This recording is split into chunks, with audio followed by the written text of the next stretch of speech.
जपजी साहेब एक ओंकार सतनाम। परिये हाथ पैर तन दे, पानी तोते उतरस के, मूत पलीती कपड़ होई, देसा बन लई ओ तोई। परिये मत पापा के संग, ओ तो पे नावे के रंग। पुन्नी पापी आखन नाही, कर कर करना लिख लिया जाही। आपे बीजे आपे खाए, नानक हुक्मे आवे जाए। परिये हाथ पैर तंदे, पानी तोते उतरत के। जब हमारे हाथ पांव शरीर गंदे हो जाते हैं तो पानी से धोने पर वह गंदगी उतर जाती है।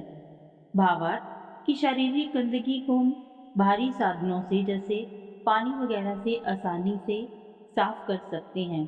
मूत पलीती कपड़ हुई, दे साबन लइए ओ तोई।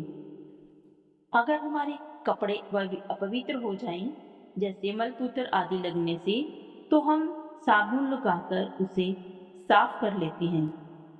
परिये मत पापा के संग, ओ तोपे नावे के रंग। लेकिन अगर हमारा मन अपवित्र हो जाता है, पापों के साथ गंदा हो जाए, तो वह नाम के रंग से ही धुल सकता है।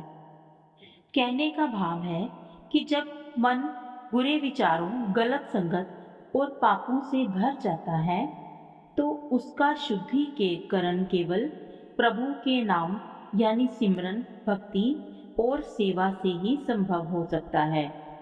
पुण्य पापी आखन नाही, कर कर करना लिख ले जाही।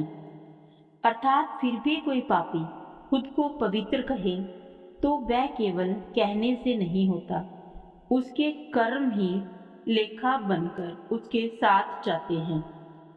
इसका भावार्थ है कि मनुष्य जो चाहे कहे, लेकिन प्रभु के दरबार में केवल कर्मों का ही हिसाब चलता है।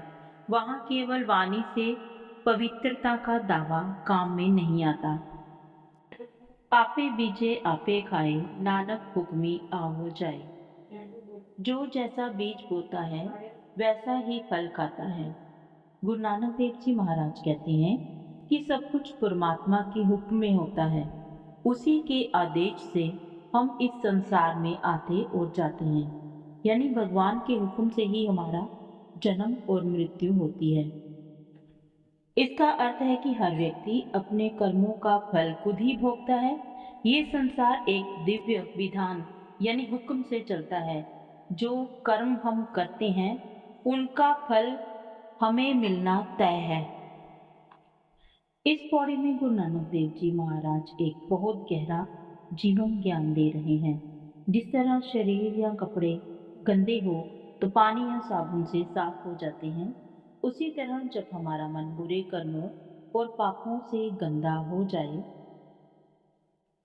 तो उसे केवल ईश्वर के नाम, भक्ति और सच्चे जीवन से ही शुद्ध किया जा सकता है। केवल बातें करने से कुछ नहीं होता, कर्म ही असली पहचान होते हैं। और अंत में जो कर्म हम करते हैं उनका फल हमें भोगना पड़ता है, क्योंकि सब कुछ परमात्मा के हुक्म से ही होता है।